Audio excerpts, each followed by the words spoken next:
দুয়ারে লোকসভা ভোটের কাজে কোনো খামতি যাতে না থাকে কলকাতা পুরসভার দলীয় কাউন্সিলরদের সেই নির্দেশ দিলেন তৃণমূল সুপ্রিমো মমতা বন্দ্যোপাধ্যায়।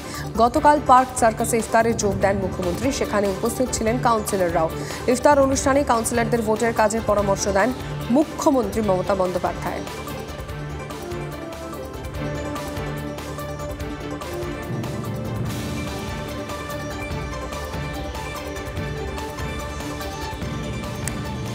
দুয়ারে লোকসভা ভোটের কাজে কোনো খামতি যাতে না থাকে কলকাতা পুরসভার দলীয় কাউন্সিলরদের সেই নির্দেশ দিলেন তৃণমূল সুপ্রিমো মমতা বন্দ্যোপাধ্যায়। গতকাল পার্ক সার্কাসে ইফতারে যোগ দেন মুখ্যমন্ত্রী মমতা বন্দ্যোপাধ্যায়, আর সেখানে উপস্থিত ছিলেন কাউন্সিলররা। ইফতার অনুষ্ঠানে কাউন্সিলরদের ভোটের কাজের পরামর্শ দিয়েছেন মুখ্যমন্ত্রী মমতা বন্দ্যোপাধ্যায়। গত লোকসভা ভোটে কলকাতার 144 ওয়ার্ডের মধ্যে 51টিতে শাসক দলের থেকে এগিয়ে ছিল বিরোধীরা। তারপরে মুখ্যমন্ত্রীর কি বার্তা গতকালের একটু ডিটেলে বোঝার চেষ্টা করি। সায়ন্ত রয়েছেন এই মুহূর্তে টেলিফোন লাইনে। সায়ন্ত, দেখো, গত লোকসভা নির্বাচনে কলকাতা পুরসভা এলাকায় 144টি ওয়ার্ডের মধ্যে 51টিতে পিছিয়ে ছিল তৃণমূল। আর সেই জায়গায় দাঁড়িয়ে একই পুনরাবৃত্তি যাতে এই বছর না হয় তার জন্য কিন্তু তৃণমূল নেতৃত্ব এখন থেকেই সতর্কিত। আর গতকাল ইফতারের মঞ্চে তৃণমূল কাউন্সিলররা যারা যারা মমতা বন্দ্যোপাধ্যায়ের কাছে ছিলেন এবং যারা মমতা বন্দ্যোপাধ্যায়ের সঙ্গে দেখা করতে আসেন, তখন কিন্তু মমতা বন্দ্যোপাধ্যায় প্রত্যেকের কাছে তাদের ওয়ার্ডের সম্পর্কে জানতে চান, ওয়ার্ডে কি অবস্থা সেটা জানতে চান। এমনকি ভোটে কোনো রকম খামতি থাকা চলবে না সেই বিষয়টি কিন্তু কাউন্সিলরদের পরিষ্কার করে দিয়েছেন। ভবানীপুরের 70 নম্বর ওয়ার্ডের কাউন্সিলর অসীম বসু, তার ওয়ার্ডে গুজরাটি ভোটার রয়েছে, সেক্ষেত্রে তৃণমূল সেখানে বেগ পেতে পারে এমনটা তিনি কাউন্সিলর মুখ্যমন্ত্রীর কাছে বলেন। মুখ্যমন্ত্রী তাও তাকে বলেন যে যতই যে থাকুক না কেন তাকে লেগে থাকতে হবে, পড়ে থাকতে হবে, কোনো রকম ভাবে কোনো অসতর্কতা চলবে না।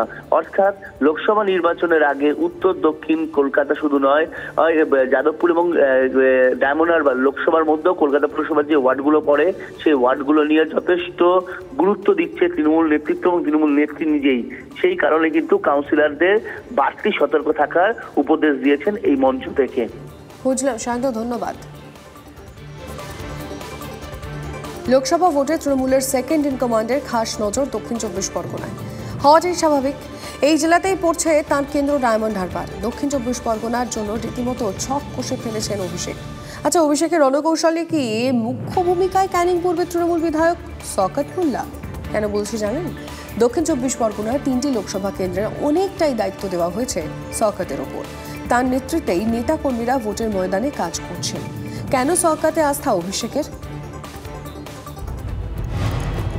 দক্ষিণ 24 পরগনা জেলায় দক্ষিণ কলকাতা বাদ দিলে মোট 4টি লোকসভা কেন্দ্র: মথুরাপুর, ডায়মন্ড হারবার, জয়নগর ও যাদবপুর। এই জেলার জন্য ভোটের রণকৌশল তৈরি করতে নেতাকর্মীদের সঙ্গে দফায় দফায় বৈঠক করছেন তৃণমূলের সেনাপতি অভিষেক বন্দ্যোপাধ্যায়। নিজের কেন্দ্র ডায়মন্ড হারবারের জন্য বিধানসভা ধরে ধরে টার্গেট বেঁধে দিয়েছেন অভিষেক।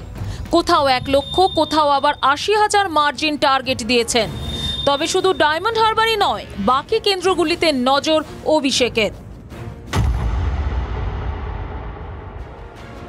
প্রশাসনিক সভায় সকলের সামনেই যে শওকত মোল্লার দিকে তাক করে মাননীয় মুখ্যমন্ত্রী মমতা ব্যানার্জি বলেছিলেন তুই তো বোমা মারিস, সেই শওকত মোল্লার ওপরই এবার আস্থা রাখলেন অভিষেক বন্দ্যোপাধ্যায়।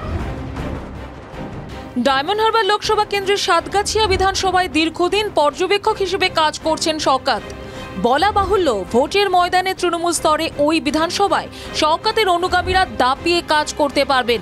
তাছাড়া যাদবপুর লোকসভা কেন্দ্রের ভাঙড় বিধানসভার দায়িত্ব তার কাঁধেই আছে।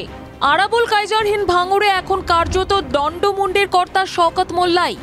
অতীতের ফলাফল বলছে যাদবপুরে তৃণমূল প্রার্থীদের নজর কাড়া লিড দিয়েছিল ভাঙড়। অন্যদিকে জয়নগর লোকসভার অন্তর্গত ক্যানিং পূর্বের বিধায়ক শওকত নিজেই। কতটা চ্যালেঞ্জের মুখে শওকত? অভিষেক বন্দ্যোপাধ্যায়ের যে সাহসী লড়াই, যেটা আমাদেরকে অনেকটা প্রেরণা যোগায়। ফলে আমাদের যেখানে যেখানে দায়িত্ব দিয়েছে এবং সেই দায়িত্বগুলো 100% যেমন আমরা পালন করার চেষ্টা করি, সঙ্গে সঙ্গে ডায়মন্ড হারবার হলো আমাদের পাখির চোখ। দক্ষিণ 24 পরগনা জেলায় বিরোধীদের শক্তি, তাদেরকে আমরা সত্যিকারে খুঁজে পাচ্ছি না। এখনও ডায়মন্ড হারবারে এখনও পর্যন্ত সিপিএম, কংগ্রেস, বিজেপি এবং আটটা খুদে 4 পয়সা দল আছে আইএসএফ, যারা অহংকার দিয়েছিল, এখনও তারা প্রার্থী খুঁজে পেল না। যে ডায়মন্ড হারবারে অভিষেক বন্দ্যোপাধ্যায়ের বিরুদ্ধে কে দাঁড়াবে। সওগাত সাহেব যেখানে যেখানে দায়িত্ব পেয়েছেন প্রত্যেক জায়গায় প্রত্যেক বিধানসভায় ব্যাপক ভোটে লিড পাবে আমাদের দল। তিনি হচ্ছেন যোগ্য নেতৃত্ব। বিরোধীদের অভিযোগ, শওকত বাহিনীর সন্ত্রাসে ভর করেই ভোট বৈতরণী পার করতে চাইছে Trinamool. National human rights commission যাকে নটোরিয়াস ক্রিমিনাল বলেছে, তাকে যদি অভিষেক বাবুরা এরকম গুরুত্ব দেয়, তাহলে অভিষেক বাবুরা বলে স্বচ্ছ রাজনীতির কথা। কীভাবে স্বচ্ছ রাজনীতি হচ্ছে তাহলে বোঝাই যাচ্ছে। ভোটের পরে ওদের অবস্থা কোথায় যাবে, শাহজাহান শেখকে দেখলেও তো শিক্ষা নেওয়া দরকার। যাদের হয়ে করছে এখন দল পাশে থাকছে না, তো আগামী দিনে শওকত মোল্লার হালত এই হবে। তৃণমূল কংগ্রেসের কালচার হলো এই মোহাম্মদুকের রাজনীতি, তাই জন্য পঞ্চায়েত ভোট যেমন করে করেছে সেরকম করে লোকসভা ভোট করতে চাইছে শওকত মোল্লাকে দিয়ে, কিন্তু এবার সেটা হবে না।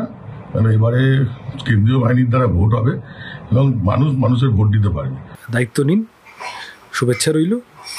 ভাঙড়ের মানুষ যেন ভোট দিতে পারে, কিন্তু ভাঙড়ের মানুষের ভোট দেওয়ার অধিকার কেউ কাটতে এলে লাল ঝান্ডা ছেড়ে কথা বলবে না। দলীয় সংগঠনকে সংঘবদ্ধ করে ভোটের বৈতরণী পার করতে কি সফল হবে শওকত মোল্লা?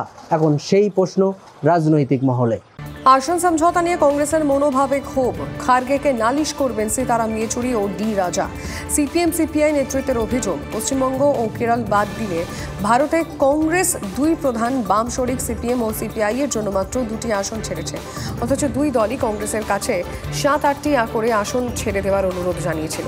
কংগ্রেসের এই মনোভাবে সিপিএম সিপিআই নেতৃত্ব বিরক্ত। এবার তারা ঠিক করেছেন খার্গের সঙ্গে দেখা করে নিজেদের বিরক্তি প্রকাশ করবেন। খার্গের কাছে সময় চাওয়া হয়েছে, আগামী 2-1 দিনের মধ্যেই বৈঠক হতে পারে।